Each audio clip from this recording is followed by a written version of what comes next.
শহর থেকে একটি গ্রামে আসে পরিবারটি এবং এক পুরনো বাড়িতে বাস করতে শুরু করে। প্রথম কিছুদিন বাড়িতে কিছু অস্বাভাবিক ঘটনা ঘটে, যেমন অদ্ভুত আওয়াজ, ঘরবাড়ি থেকে রহস্যময় জিনিস গায়েব হয়ে যাওয়া ইত্যাদি। কিন্তু সবাই এটাকে সাধারণ ঘটনা বলে মনে করে। রাতের বেলায় কিছু জিনিস এলোমেলো হতে থাকে, দরজা জানালা খুলে যায় এবং রহিমা তার ঘরে একটি ভয়ানক উপস্থিতি অনুভব করে। বাড়ির বড়রা স্থানীয় মসজিদের ইমামের কাছে যান এবং তিনি তাদের বলে দেন যে বাড়ির পরিবেশ ঠিক নেই এবং সেখানে জিনের অবস্থান থাকতে পারে।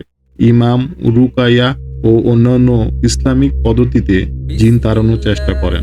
পবিত্র কোরআন তেলাওয়াত করা হয় এবং সূরা আল বাকারা, সূরা আল ফালাক, সূরা আন নাস তেলাওয়াত করতে বলা হয়। এক পর্যায়ে রহিমার সামনে জিন নিজেকে প্রবেশ করে।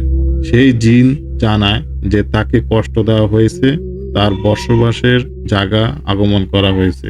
জিনের সাথে শান্তিপূর্ণভাবে মীমাংসা করে ইমাম এবং সবাই একমত হয় যে অন্য কারো সীমানা অযথা প্রবেশ করা উচিত নয় এবং আল্লাহর প্রতি পূর্ণ বিশ্বাস রাখতে হবে।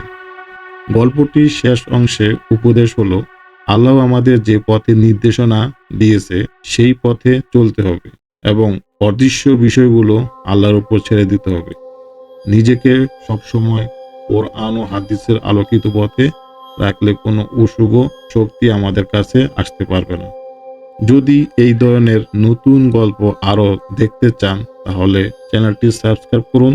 সাবস্ক্রাইবের বেল বাটনটি ক্লিক করে অল লেখাটি ক্লিক করুন। ভালো লাগলে লাইক ও শেয়ার দিন।